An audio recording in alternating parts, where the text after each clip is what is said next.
Մեր Տեր Հիսուս Քրիստոսի անունով ողջունում ենք յուրաքանչյուրիդ եւ դարձյալ Աստծո փառք ենք տալիս այս առիթի համար, որ ունենք միասնաբար Տիրոջ խոսքի շուրջ հավաքվել եւ նրա հեղինակության ներքո մեր Տիրոջը փառաբորել, մեր պաշտամունքը եւ գովաբանությունը բարձրացնել մեր Աստծուն։ Ուստի հրավիրում եմ ձեզ, որ դուք էլ ձեր Աստվածաշնչները բանակ ինձ հետ եւ միանաք ինձ Պիտի կարդամ Մատթեոս ավետարանի 17-րդ գլխից սկսյալ 14-րդ համարից մինչև 17-րդ համարը։ Մատթեոս 17, 14-ից սկսյալ։ Այսպես են կարդում Տիրոջ պատվական խոսքը։ Եվ երբ որ նրանք ժողովրդի մոտ եկան, մի մարդ մոտեցավ նրան եւ առաջը ծունկ դնելով ասում էր. Տեր, իմ որդուն ողորմիր, որ լուսնոտում է եւ չարաչար տանջվում է, որովհետև շատ անգամ կրակն է ընկնում եւ շատ անգամ ջուրը, եւ ես նրան քո աշակերտների մոտ բերի եւ չկարողացան նրան բժշկել։ Հիսուսն էլ պատասխանեց եւ ասեց. Ով անհավատ եւ խոտորյալ ազգ, մինչև երբ պիտի ձեզ հետ լինեմ, մինչև երբ պիտի ձեզ համբերեմ, նրան ինձ մոտ բերեք այստեղ։ Եվ Հիսուսը նրան սաստեց եւ դևը նրանից դուրս եկավ եւ տղան այն նույն ժամից բժշկվեցավ։ Տեր օրհնիր խոսքը յուրաքանչյուրիս համար, աղոթենք։ Երկնավոր Հայր, քեզ սրտի խորքից փառք ենք տալիս այս պատեհության համար, խոսքի ճշմարտության համար, աղաչում ենք, որ օրհնես խոսքդ, օրհնես մեր այս պաշտամունքը եւ քո անունդ փառավորվի հիմա եւ հավիտյան։ Տեր Հիսուսի պատվական անունով եւ նրա արժանիքով եմ խնդրում։ Ամեն։ Հիսուսի փառավոր եւ սքանչելի թագավորության նախահամը ստանալուց հետո Հիսուս եւ իր աշակերտները այդ կերպարանափոխման կամ այլակերպության լերից իջնելով նրանք իջան իրենց ամենօրյա եւ սովորական կյանքին։ Պետրոսը, Հովանեսը եւ Հակոբոսը իրենց աչքերով Հիսուսի փառասքանչ եւ ամենազոր աստվածությունը տեսան։ Եվ հիմա ժամանակն էր, որ նրանք եւ նրանց հետ նաեւ մյուս աշակերտները Եվ ինչու՞ չէ նաև մենք, երբ կարդում ենք այդ նույն պատմությունը, մեր այս մեղքից պղծված աշխարհի վրա, մեր առօրյա կյանքում Տիրոջից սովորած հավատքի դասը եւ սկզբունքը մեր առօրյա կյանքերում գործադրենք եւ դրան կիրառելով ապրենք իբարս Աստծուն։ Այս համարների մեջ 4 տեսարանների ենք հանդիպում եւ առաջին տեսարանում տեսնում ենք մի աղաչող հոր, որ Հիսուսից իր մինուճար որդու առողջության համար էր աղերսում։ Երկրորդ տեսարանում տեսնում ենք անզոր աշակերտներին, ովքեր չկարողացան այն դիվահար տղային ազատել։ Իսկ երրորդ տեսարանում անհավատ եւ խոտորյալ ազգին ենք տեսնում, որի մասին Տերը իր մարդկային հիասթափությունն է արտահայտում։ Եվ վերջին կետում հավատքի միջոցով Աստծո զորության ներգործության ենք հանդիպում, որի միջոցով Հիսուս այն աղերսող հոր հավատքը տեսնելով նրա տղային ազատեց եւ այդ անելով հարատև, զորավոր, խանդավառ հավատքի կյանքի սկզբունքը եւ նախնական հավատքի հոգեվոր դասը բոլորին եւ այսօր էլ մեզ սովորեցրեց։ Ուստի Սկսելով առաջին տեսարանից, ահա տեսնում ենք մի թախանձող հոր, ով իր տանջահար որդուն Հիսուսի մոտ է բերում եւ նրանից խնդրում է, որ Հիսուս նրան բժշկի։ 4-ից 15 համարներում կարդում ենք, թե երբ նրանք ժողովրդի մոտ եկան, մի մարդ մոտեցավ նրան եւ առաջը ծունկ դնելով ասում էր. Տեր, իմ որդուն ողորմիր, որ լուսնոտում է եւ չարաչար տանջվում է, որովհետեւ շատ անգամ կրակն է ընկնում եւ շատ անգամ էլ ջուրը։ Հիմա, երբ կարդում ենք այս համարները, ուղիղ մեկնաբանելու համար եւ լրիվ պատմությունը հասկանալու համար, պետք է նաեւ նայել ուրիշ համադիտակ ավետարաններին, այսինքն Մարկոսին եւ Ղուկասին։ Ղուկասի 9-րդ գլխի մեջ այս նույն եղելության մասին գրելով Ղուկասն ասում է, թե այս մարդը աղաղակում էր, բարձրացայն գոռում էր եւ Հիսուսին բարձրացայն աղաչանքով էր իր խնդրանքը ներկայացնում։ Մենք չգիտենք թե այս մարդը Հիսուսին երբ Տեր է անվանում, ինչ էր հասկանում Հիսուսի մասին, բայց մի բան շատ հստակ է, որ այս մարդը որպես մի աստվածավախ հրյա Հիսուսին նայում էր որպես աստվածային զորությամբ հրաշքներ կատարող, գերբնական սքանչելիքներ գործող, Աստծուց ուղարկված մի անհատ։ Նա հավատում էր, որ եթե կա մեկը, որ կարող էր իր որդուն իր տանջանքներից ազատել գերբնական միջոցներով, այն էլ Հիսուսն էր։ Իսկ Մարկոս ավետարանի մեջ, Մարկոսի 9:21-ի մեջ կարդում ենք, թե հայրն ասում է, թե իր տղան մանկությունից ի վեր այս ահավոր վիճակով տանջվում էր։ Իսկ Ղուկաս 9:38-ի մեջ դարձյալ կարդում ենք, թե այս տղան իր հոր միածնունդ որդին էր, այսինքն այս հայրը մեկ որդի ուներ, մեկ զավակ ուներ եւ այդ էլ այդ հիվանդ տղան էր։ Հետաքրքրական է անդրադառնալ,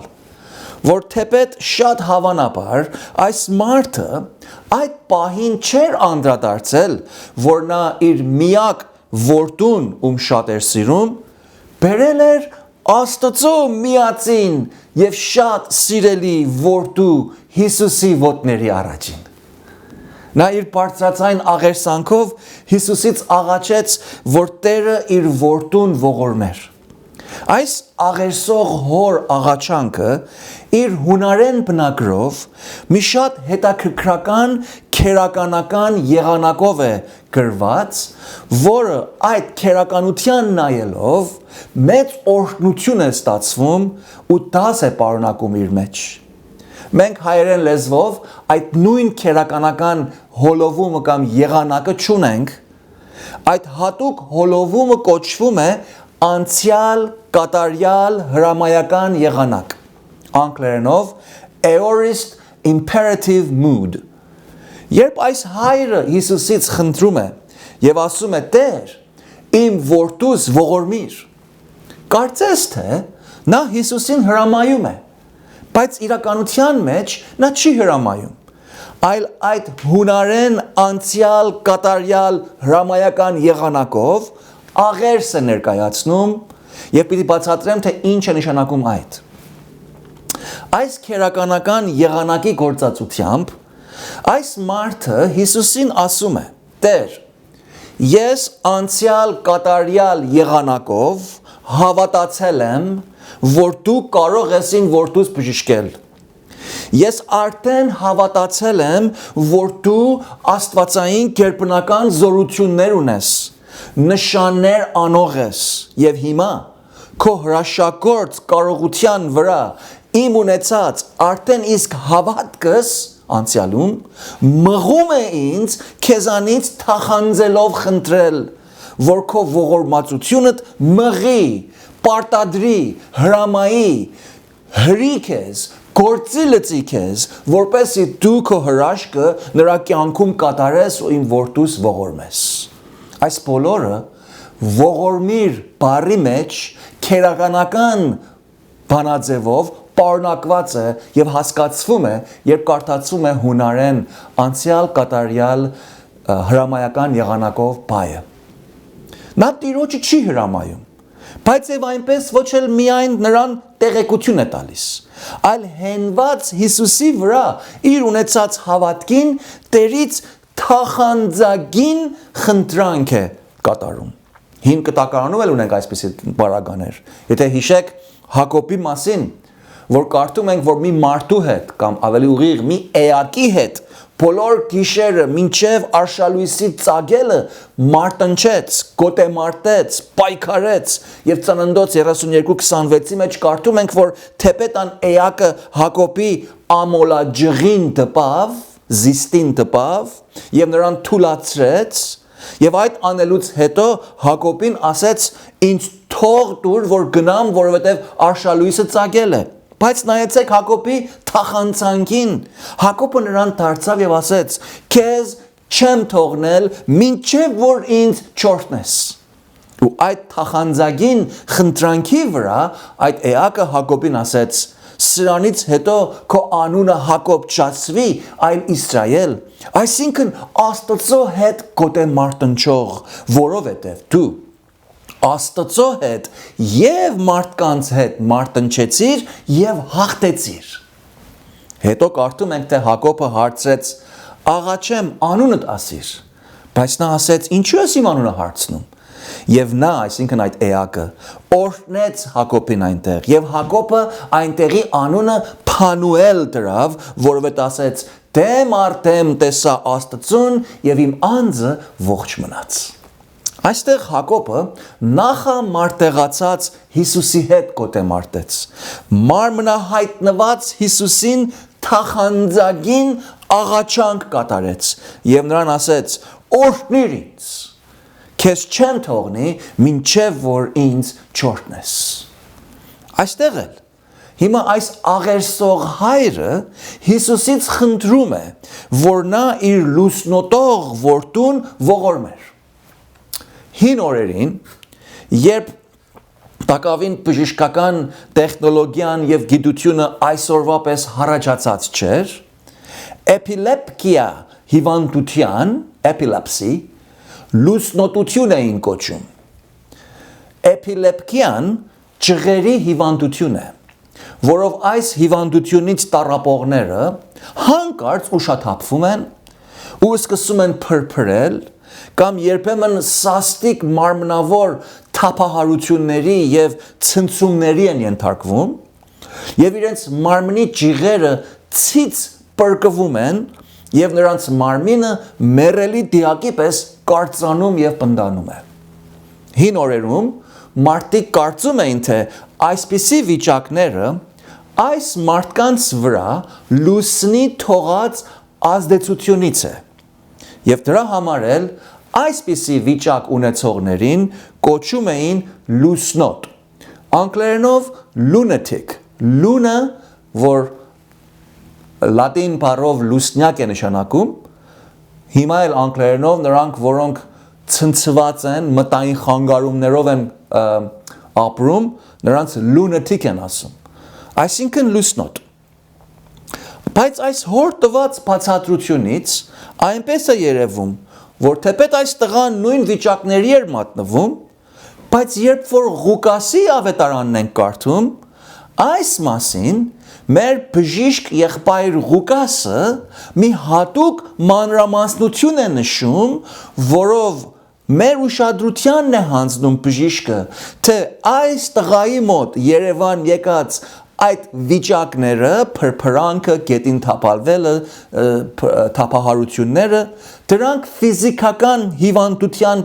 պատճառով եղած վիճակներ չէին։ Այս տղան էպիլեպսի չուներ, այլ իրականության մեջ դա դիվահարության հետևանքով տեղի ունեցած վիճակներ էին։ Ղուկաս 9:39-ի մեջ այս աղերսող հայրը ինքն էլ անդրադարձել էր եւ վկայում է, թե նա հասկացել էր, որ իր որդու կրած այս տառապանքը ֆիզիկական հիվանդության պատճառով չէր։ Դա հոգեկան էր, դա դիվային էր, որտեղ ասում եմ մի ոգի նրան բռնում է, մի պիղծ եւ չար ոգուց այդ տղի մեջ հարաճացած մի իրավիճակ էր։ Ուրեմն հայրը Հիսուսին ասում է. «Աղաչում եմ քեզ, մտիկ դուր իմ որդուն», Ղուկասի մեջ, որովհետև միածնունդս է, եւ ահա ոգի է բռնում նրան, եւ նա հանկարծ գոռում է, նրան գետնով է տալիս, փրփրեցնելով եւ հազիվ հեռանում է նրան կոտրատելուց հետո։ Իսկ Մարկոսը այս մասին գրում է, թե այս հայրը Հիսուսին ասեց, թե իմ որդին քեզ մոտ բերի, որ համր ոգի ունի։ Հայրը անդրադարձել էր,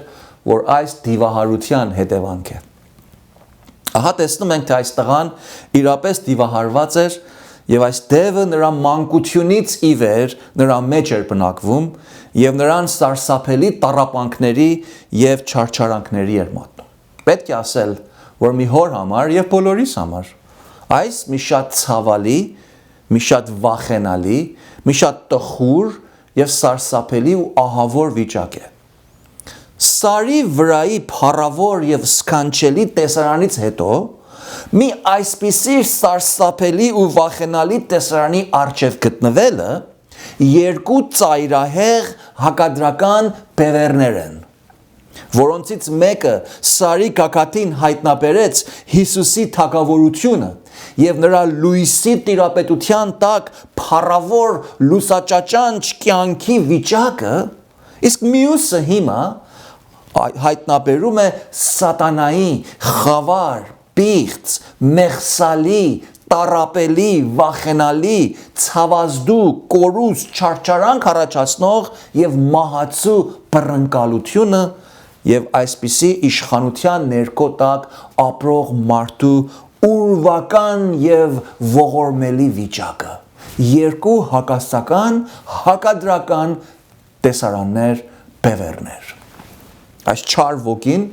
իր պիղծ եւ կործանարար արարքներով այս տղային իր մանկությունից ի վեր չարչարում էր։ Նրան չարչարում էր թե զգացականապես, թե հոգեպես եւ թե նաեւ ֆիզիկապես։ Կարդում ենք, թե նրա հայրն ասում է, որ նրան բռնում է այդ տևը, գետնով է տալիս, փրփրեցնում է, մարմինը կոտրատում է, կրակների եւ ջրհորների մեջ է գցել տալիս։ Մի խոսքով, նրա կյանքին եւ էության մեծ ցավ ու վնաս ու վտանգ էր առաջացնում։ Հավանաբար այս տղան իր մարմնի վրա կամ միգուցե երեսի վրա, գլխի վրա այրվածքի հետքեր ուներ, իր մարմնի վրա կրած կոտրտվանքներից, վերքերից մնայուն եւ անախորժելի տեսքերով վնասներ էր կրում։ Այս բոլորով մեկտեղ այս դևը նաև չարչարում էր նրա տնեցիներին, ծնողներին, մոտիկներին, հարազատներին, ովքեր նրան միշտ պետք է աչք պահեին, ուշադրություն անեին, որ հանկարծ այս դևից տառապելու միջոցին նրա կյանքին մահվան սպառնալիք չտեղար եւ նրան մահացու վնաս չհասներ։ Իսկ հիմա այս հայրը ամեն կողմից տանջված եկել հասել էր Հիսուսին եւ նրանից իր դիվահար որդու համար հավատքով աստվածային ողորմություն էր աղերսում։ Սիրելիներ, յուրաքանչյուր անփրկյալ մարդ Աստծո տիրապետությունից, նրա որդու լույսո թագավորությունից դուրս է հոգևորապես եւ հետեւաբար նա ապրում է սատանայի բռնակալ իշխանության տակ։ Եփեսացիս 2-րդ գլխի առաջին համարից սկսյալ Աստծո խոսքը այսպես է սովորեցնում. եւ մեզ, որ հավատացյալ ենք եւ մի ժամանակ Աստծո չէինք հավատում, անհավատ էինք, մեր բնական մեղսապարտ եւ մեղսահոգի վիճակով էինք ծնվել, մեզ այսպես է ասում. դուք, որ մեռած էիք հանցանքներում եւ մեղքերում, որոնցում մի ժամանակ գնում էիք այս աշխարհի սովորության պես, օդի իշխանի պես, այն հոգու պես, որ հիմա ապստամբության որդիների մեջ է, որոնց մեջ մենք ամենքս էլ մի ժամանակ ման էինք գալիս, մեր մտքի ցանկություններումը մարմնի ու մտքի կամքը կատարելով եւ բնությամբ բարկության որդիկ էինք, ինչպես ուրիշներն էլ։ Բայց ինչ։ Աշխարհահռչակ անգլիացի ավետարանիչ եւ քարոզիչ Charles Haddon Spurgeon-ը ասել է. «Փառք Տիրոջ Աստվածաշնչում եղող պայծերի համար»։ Կարդացինք, թե մենք մի ժամանակ մեր հանցանքներումը մեռած էինք, ապստամբության հոգով ներգործված էինք, օդի իշխանի, այսինքն սատանայի ուզածներն էինք անում, բարկության որդիկ էինք, ինչպես շատ ուրիշներ, ինչպես բոլոր աշխարհ եկող մարդիկ, բայց ինչ։ Բայց Աստված ինչ։ Բայց Աստված, որ մեծ է ողորմությամբ։ Հիմա տեսնում եք, թե ինչու այս աղերսող հայրը Հիսուսից անցյալ կատարյալ հրամայական եղանակով խնդրում, աղերսում, թախանձում ու կարծես թե Հիսուսին հրամայում է ու բարձրացայն բորալով, գոռալով, աղաղակելով նրա վրա իր հավատքին հենած այդ հավատքի միջոցով պարտադրական եղանակով ասում է Տեր իմ որդուս ողորմիր ինչու ինչ իման վրա պիտի Տերը նրան ողորմեր Տերը կողորմի ում որ ուզի կողորմի Տերը ողորմում է ում որ ուզում է ողորմում է որովհետև Աստծո ողորմությունը մեծ է ողորմություն նշանակում է չհատուցանել այնինչ որ արտարացի հատուցումն ու հետևանքն է այս պարագային դիվահարի արտարացի հետևանքը Դևիթ կորուստ կրել էր բայց Տիրոջ ողորմությունը չտվավ նրան այնինչ որ այդ հիվանդության կամ այդ դիվահարության հատուցումն էր Աստված իր որդին աշխարհ ղրկեց որպեսզի մեղքից լիովին պղծված մարդկանցից ոմանց ողորմի Փարկության ու խավարի որդկանցից ոմանց Աստծո հետ հաշտեցնի եւ իր սիրելի որդու լույսի թագավորության տակ փոխադրի նրանց Սիրելի Սուրբ Հոգուց վերստին ծնած եւ Հիսուսով փրկված հավատացյալ եղբայր եւ քույր Դա Աստծո մեծ ողորմությանն էր որ ես եւ դու հավատքի եկանք Աստված ինձ ու քեզ իր մեծ ողորմությունը անելովն էր որ նախքան որ մենք կարողանայինք որ նախքան որ մենք կամենայինք փրկվել Նա վերևիցն, այսինքն Սուրբ Հոգու կատարած մենակատար աստվածային հրաշալի արարքով մեզ հոգևոր ծնունդ եւ կյանք պարգևեց եւ այդ ողորմարար հրաշքի հիման վրա մենք կարողություն եւ կամեցողություն ստացանք նրան հավատալու, դարձի գալու եւ փրկվելու Եփեսացիս 2:4-ից սկսյալ առաքյալն այսպես է բացատրում Աստված, որ մեծ էր իր ողորմությամբ, իր շատ սիրո համար, որ մեզ սիրեց, երբ որ մեռած էինք մեր հանցանքներումը, այդ վիճակի մեջ, մեզ կենտանի արավ, նա մեզ կենտանի արավ, Քրիստոսի հետ, շնորհքով եք փրկված, նրա հետ հարույց եւ նրա հետ երկնավորներումը Քրիստոս Հիսուսի մեջ լինելով մեզ նստեցրեց Այս արարքները լսում եք, թե Աստված արավ, սկզբից մինչև վերջ, լիովին, ամբողջովին, կատարելաբար, բացարձակաբար եւ մենակատարաբար, միմիայն Աստծո կատարած գործն է։ Այստեղ մարդկային որևէ արարք, որևէ փափակ, որևէ մարդկային ազատի կամքի, որևէ գործադրություն, գոյություն անգամ չունի։ Աստված ու միմիայն Աստված է որ մարդուս վերստին ծնունդ է տալիս եւ այդ վերստին ծնունդ ստացած անհատը վերստին ծնունդ ստանալու հիման վրա այնուհետև կարողանում է անխտրաբար փափակել, կամենալ, հավատալ, դարձի գալ, փրկվել եւ այդպես էլ անում է անխտրաբար Աստծո հետ է հաշտվում Հիսուսի արժանիքով Աստծո առաջին արտարանում է, Աստծուն որտեղ գրվում է եւ հավիտենական կյանքի եւ Աստծո թագավորության վստահ խոստումը եւ այդ խոստման գրավը որպես Սուրբ Ոգին իր մեջ ներբնակ ստանում է։ Փառք Աստծո այս իր մեծ ողորմության համար։ Փառք Աստծուն, որովհետեւ մեր Աստվածը ողորմած Աստված է։ Սաղմոս 136:1-ի մեջ Աստծո խոսքն ասում է Գոհացեք Տերիցը, որ բարի է, որ նրա ողորմությունը հավիտյան է։ Այս համարի մեջ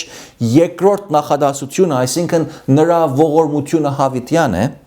այս Սաղմոսի յուրաքանչյուր համարից հետո կրկնվում է, ուրեմն 26 անգամներ մեկ գլխի մեջ կրկնվում է նրա ողորմությունը հավիտյան է։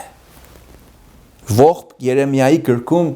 թեպետ մարգարեն ավերակված եւ խայտարակ եղած Երուսաղեմի համար լաց էր լինում եւ ժողովրդի անհավատության ու անհնազանդության հետևանքով Տիրոջ նրանց վրա բերած բարկության համար ողբում է Սակայն այսուհանդերձ ողբ Երեմիա 3:22-ի մեջ Մարգարեն իր միակ մխիթարությունը, իր միակ հույսը եւ իր միակ ազատումը Աստծո ողորմության մեջ է գտնում։ Եվ այդ անելով Մարգարեն գրում է. Տիրոջ ողորմություններն են, որ չվերջացանք, որովհետև նրա գթությունները չպակասեցին, նրանք ամեն առավոտ նորանոր են, մեծ է քո հավատարմությունը։ Սիրելի ոգի, անկախ թե ինչպիսի պարագաներից ես անցնում, միշտ հիշելու ենք, թե Աստծո ողորմությունն էր, որ մենք չվերջացանք, մենք մեր մեղքերի մեջ հավիտենապես չդատապարտվեցինք։ Մենք մեր մեղած վիճակների մեջ չմնացինք։ Աստծո ողորմությունն էր, որ մենք շարունակում ենք հակառակ բոլոր խոչընդոտների հարատևել մեր օրեօր սրբագործության կյանքում, որովհետև Աստծո խոսքն ասում է, թե Աստծո ողորմությունները ամեն օր նորոգվում են, նորանոր են, ամեն առավոտ են նորոգվում, եւ Աստված ամեն առավոտ նորից ու նորից շարունակապար եւ հավատարմապար մեր հանդեպ ողորմած է գտնվում ու նրա ողորմությունը օր նորանորապար մեզ ծածկում է մեր կյանքի ամեն օրերը մինչև հասնենք երկինք։ Երկրորդ Տեսարանում Հիսուսի աշակերտների անզորությունն ենք տեսնում։ Այս աղերսող հայրը իր մեկ հատիկ եւ դիվահար որդուն Հիսուսի առջև բերելով նրանից ողորմություն խնդրելիս ասեց նրան. Ես նրան քո աշակերտների մոտ բերի եւ չկարողացան նրան բժշկել։ Այնպես է երևում, որ մինչ Հիսուս իր 3 աշակերտներով սարիցը իջնում էին, այս մարդը իր որդու բժշկության համար Հիսուսի մյուս աշակերտներին էր դիմել։ Բայց այն աշակերտները չէին կարողացել նրան բժշկել։ Սա բավական հիասթափեցուցիչ մի իրավիճակ էր։ Մարկոսը այս կետին մասին խոսում է եւ այս կետը, այս նուրբ կետը նկատի առնելով Մարկոսի 9-րդ գլխի մեջ ասում է, երբ որ Հիսուսը աշակերտների մոտ եկավ, տեսավ թե դպիրները նրանց հետ վիճաբանության մեջ էին մտել։ Եվ մարդիկ Հիսուսին տեսնելով սկսեցին զարմանալ եւ առաջ վազեցին եւ սկսեցին Հիսուսին բարևել, որտեղ ընդհանրապես նրանք դպիրներին եւ փարիսեցիներին էին բարևում։ Իսկ Հիսուսը դպիրներին հարց տվեց եւ հարցրեց, թե ինչ բանի մասին էին նրանք այս աշակերտների հետ վիճաբանության մեջ մտել։ Հենց այս հարցումը տալուց հետո, անմիջապես այս հարցումը լսելուց հետո որպես պատասխան, ահա կարդում ենք ժողովրդի միջից մի մարդ Հիսուսի հարցման որպես պատասխան բարձրաձայն աղաղակելով ասեց. Վարդապետ, իմ որդին քո մոտ բերի, որ համր ոգի ունի, եւ որտեղ որ հասնում է գետնով է տալիս, փրփրում է, ատամները կրճտացնում է, ցամաքում է, եւ քո աշակերտներին ասեցի, որ հանեն նրան, բայց չկարողացան։ Մի պահ կանգ առնելու ենք ու հարց տալու ենք, թե ինչու էին մարդիկ զարմացել եւ նա Հիսուսին ընտարաչում, իսկ ավելի կարևորը, ինչու էին դպիրները աշակերտների հետ վիճաբանում եւ ինչ բանի մասին էին վիճաբանում։ Մարդիկ Հիսուսին տեսնելով զարմացան, որովհետև նրանք Հիսուսին որպես իրենց մեջ մի կամավոր եւ անվճար բարեգործի էին նայում։ Նրանք Հիսուսից իրենց ձեռք բերած օգտի եւ նրանից իրենց ստացած բարիքների համար էին նրա ետևից գնում, նրան բարևում։ Նրանց համար Հիսուսն ու նրա կատարած հրաշագործությունները զարմանալի էին անշուշտ, հետաքրքրական էին, օգտաշատ էին եւ շատ ավելի լավ էր, որովհետև նրանցից մի կոպեկ դրամ չէր պահանջվում։ Դպիրներն էլ ուրիշ պատճառով էին Հիսուսի հետևից գալիս։ Ուրիշ մտադրությամբ էին աշակերտների հետ վիճում։ Նրանք ճանանում էին Հիսուսին եւ նրա աշակերտներին օրենքի ինչ-որ մի ձևով, մի խախտում ներկայացնել եւ անփաստանելով նրանց ձերբակալեին, բանտարկեին, միգուցե սպանեին։ Սակայն այս պարագային որովհետև աշակերտները չէին կարողացել այն դիվահար տղային բժշկել, այս Այս դպիրները առիթը օգտագործելով իրենց չարամտությունն էին հայտնում աշակերտներին։ Աշակերտներին իրենց անկարողության մասին էին վիճում։ Աստվածաշունչը չի ասում, թե ինչ էին ասում նրանք, բայց կարդում ենք, թե երբ որ Հիսուսը հարց տվեց, թե ինչ բանի համար եք վիճում, հայրը այս հարցումին որպես պատասխան բղավելով աշակերտների անկարողությունը Հիսուսին հայտնեց։ Ուրեմն շատ հավանաբար դպիրները աշակերտներին նրանց անկարողության մասին էին շեշտում, նրանց Հիսուսի մասին էին վիճում եւ հավանաբար աշակերտներին ճանանում էին համոզել, թե Հիսուսը իրական մեսիան չի, թե նրանք Հիսուսից խաբվածներ են, նրանք խաբկանքի եւ հակաստվածային վարդապետության են հետևում, դրա համար էլ նրանք չկարողացան այդ դիվահարին բժշկել։ Այս օրերիս էլ կան այդպիսի մարդիկ, ովքեր մեզ Հիսուսի հետևորդներից ցնորամիտ են կարծում, մեզ հետ Աստծո վրա եւ Քրիստոսի մեջ հավատքի միջոցով հոգեվոր փրկության մասին վիճում են եւ ճանանում են մեզ համոզել, թե մենք խաբվածներ ենք, թե մենք երևակայական աշխարհով տարվածներ ենք, թե մենք հին հրեական գրությունների եւ առասպելների ենք հավատում, թե պատմության մեջ Հիսուս անունով մեկը եղել է, բայց նա իրական Աստված եւ Աստվածորդի չէր, որտեղ նրան սպանեցին, հետո էլ թաղեցին, հետո էլ մարմինը գողացան, հիմա ասում են հարություն առավ։ Երբեմն էլ մեզ ծաղրողները եւ մեզ հետ վիճողները մեր մարդկային տկարությունները եւ մեր մարդկային մեղքերը, մեր մարդկային անկարողությունները, երբեմն էլ մեր թերահավատության պատճառով վրա բերած գայթակղությունները մեր երեսին են տալիս։ Մեզ մեր տկարություններն են հիշեցնում ու դրանով պախարակում են մեզ ու ճանանում են մեր հավատքը ընկրկել, մեզ հուսահատեցնել, մեզ հավատքից հեռացնել։ Բայց մեր Տեր Հիսուսը մեզ շատ մոտ է, իրականության մեջ մեր մեջ է։ Նա իր հոտը գայլերի առաջին մենակ չի թողնում։ Եվ անմիջապես վրա հասնելով այդ վիճաբանություններին իր կատարած հրաշալի արարքներով վերջ է տալիս։ Եվ նրանց ծաղրող լեզուները եւ նրանց ծաղրող բերանները իր մեկ խոսքով, մեկ արարքով պապանձեցնում է։ Որպես երրորդ տեսարան Ահա այս կետում անհավատ եւ խոտորյալ ժողովրդին ենք տեսնում։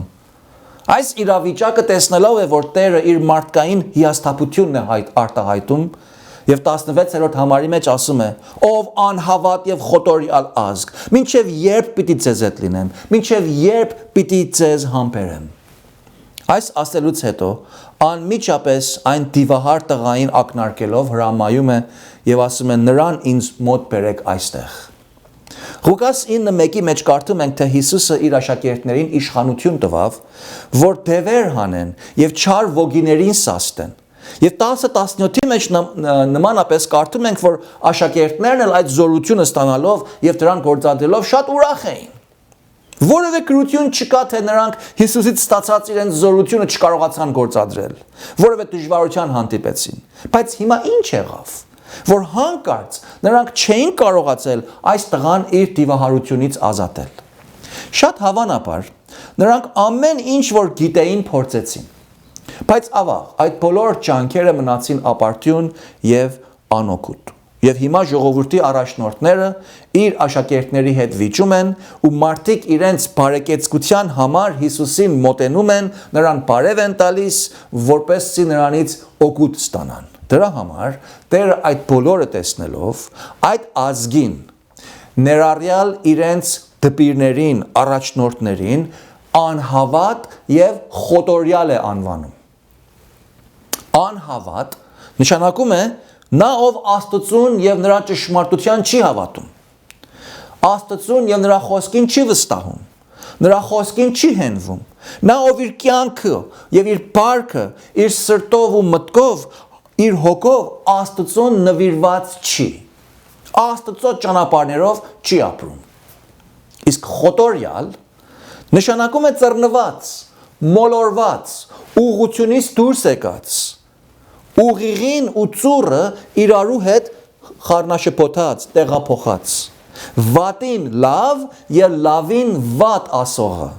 Ստին ճշմարտություն ու ճշմարտության սուտ համարողը։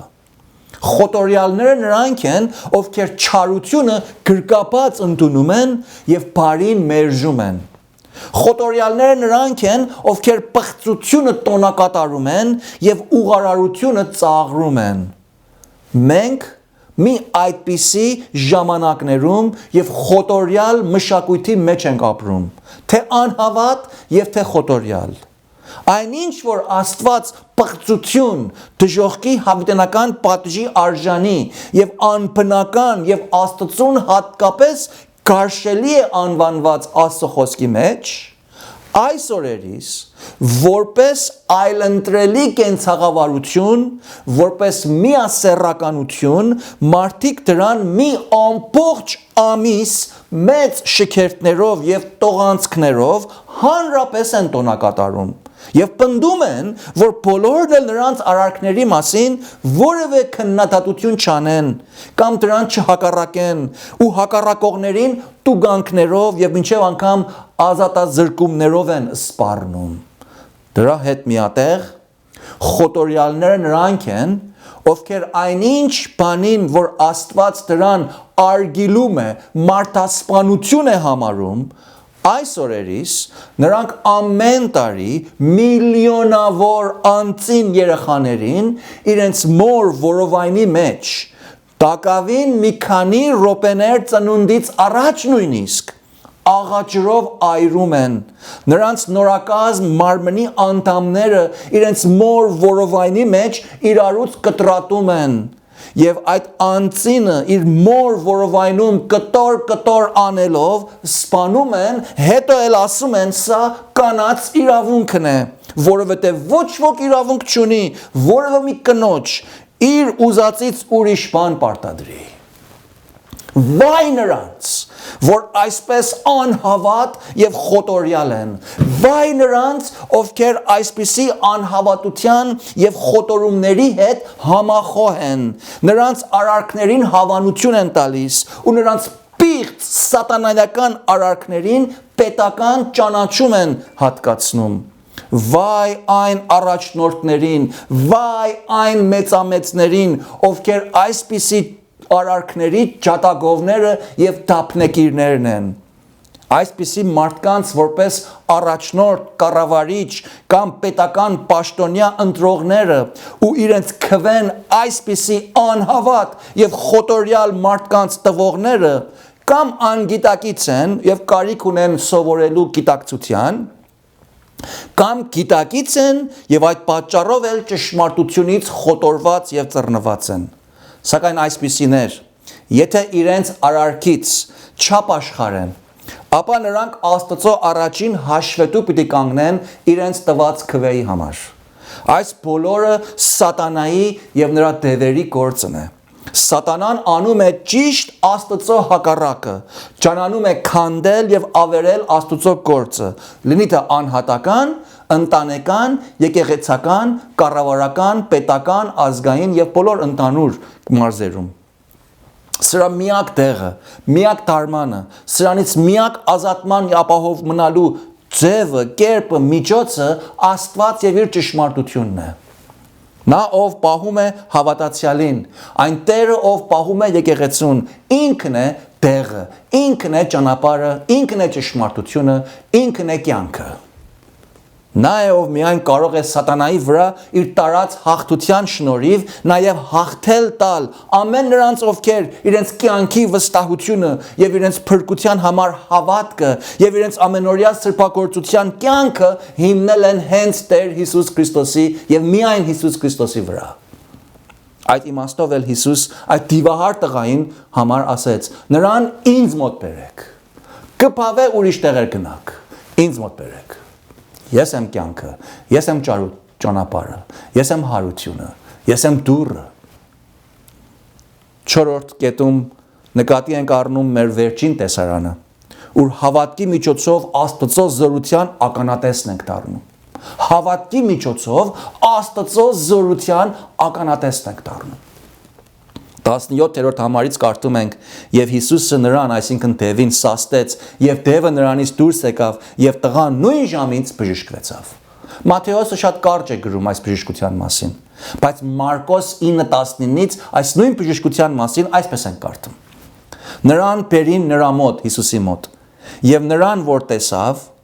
շուտով այն ոգին թափահարեց նրան տղուն, եւ նա գետինը ընկած թավալվում էր փրփրելով։ Նրա հորը հարցրեց, Հիսուս հարցրեց. Քանի ժամանակ է որ այդ եղավ։ Նա էլ ասեց. երախայությունից եւ շատ անգամ էլ կրակի մեջ գցեց եւ ջրի մեջ որ դրան կորցնե։ Սակայն եթե մի բան կարող ես, օգնիր մեզ գտալով մեր վրա։ Դարձյալ Տեր հայրը աղաչում է Տիրոջ։ Հիսուսն էլ նրան ասեց. այն եթե կարող ես հավատալ։ Այսինքն այդ կլինի, եթե կարող ես հավատալ։ Ամեն բան կարելի է հավատացողին։ Այս ճշմարտությունը լսելուց անմիջապես հետո շուտով ասում է տղայի հայրը աղաղակեց եւ արտասուքով ասեց. հավատում եմ, Տեր, օգնիր իմ անհավատությանս։ Եվ երբ որ Հիսուս տեսավ, որ ամբողջը դիզվում է, պիղծ ոգուն սաստեց եւ ասեց նրան. համր եւ խուլ ոգի, ես հրամայում եմ քեզ, դրանից դուրս եք եւ այլևս դրա մեջ չմտնես։ Եվ նա, այսինքն պիղծ ոգին, աղաղակելով եւ սաստիկ թափահարելով նրան, դուրս եկավ եւ նա, այսինքն տղան, մեռելի պես եղավ, մինչեւ որ շատերն ասում էին, թե մեռավ։ Եվ Հիսուսը նրա ձեռքից բռնեց, վեր կացրեց նրան եւ նա կանգնեց։ Ղուկասը ավելացնում է հետևյալը, թե Հիսուսը երեխային բժշկեց եւ նրան տվավ իր հորը եւ ամենքը Աստծո մեծափառության վրա զարմանում էին։ Այս տեսարանում մի քանի կետերի ենք հանդիպում։ Առաջին հերթում տեսնում ենք, թե ինչպես Տերը հոր հետ խոսելիս Աստծո զորության ներգործության համար այս մարդուն հավատքով Աստծուն հենվելու է առաջնորդում։ Երբ հայրը Հիսուսի ողորմածությունն ու կթառատությունն է խնդրում, Տերն ասում է. այս տեղի կունենա, եթե դու կարող ես հավատալ։ Ո՞վ է կարող հավատալ, եթե ոչ այն, որ Աստծուց հավատալու պարգևն է ստացել։ Եփեսացիս 2:8-ի մեջ շատ պարզ է այս։ Կարդում ենք. շնորհքով եք փրկված հավատքի ձեռովը ու սա, այսինքն շնորհքը եւ հավատքը ոչ թե ձեզանից է, այլ Աստծո պարգևն է։ Հայրը Հիսուսից հավատալու մասին լսելուց անմիջապես հետո արտասված աչքերով աղաղակում է. հավատում է։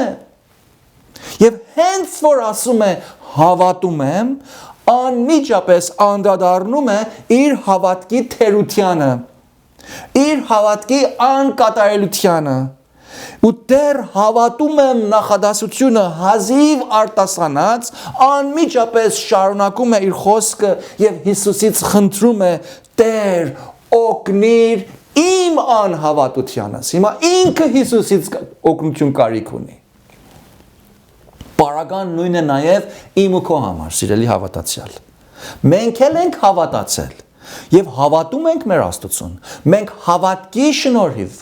հավատքի միջոցով, Աստծո շնորհքով Հիսուսի մեջ փրկվել ենք ու շարունակում ենք հավատալ։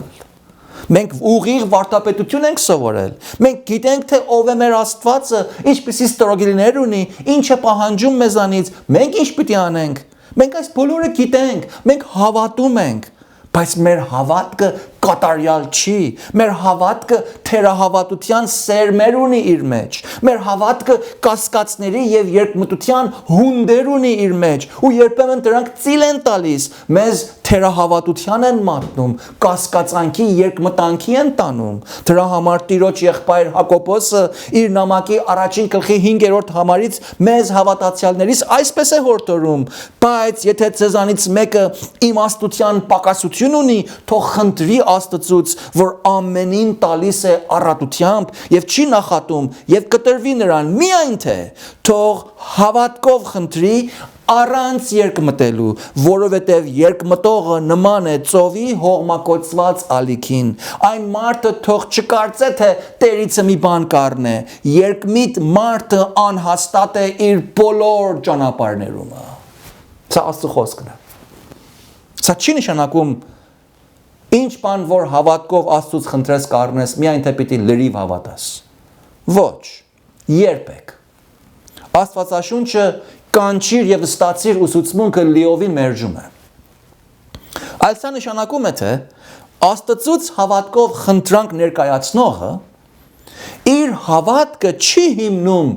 թե անպայման իր խնդրվածքը պիտի առնի։ Նա չի հավատում, որ ինչ որ խնդրել է պիտի առնի։ Հավատքը ստացված բանի վրա չի, աղոթքի պատասխանի վրա չի հավատում։ Հավատքը պատասխանի վրա չէ հենված։ Հավատքը հիմնված է Աստծո վրա, տվողի վրա, ոչ թե տվյալի վրա։ Որովհետև այդպիսի անձը, ով հավատում է Աստծուն, հավատում է, թե Աստված ինչ էլ որ պատասխանի, իր համար ամենալավն է։ Նա հավատում է Աստծուն, ոչ թե Աստծուց ստացածի տեսականի կամ որակի վրա, կամ ժամանակի վրա։ Հավատացյալների կատարած բոլոր աղոթքները անխտրաբար պատասխանվում են։ Չկա աղոթք, որ Աստված չի պատասխանում։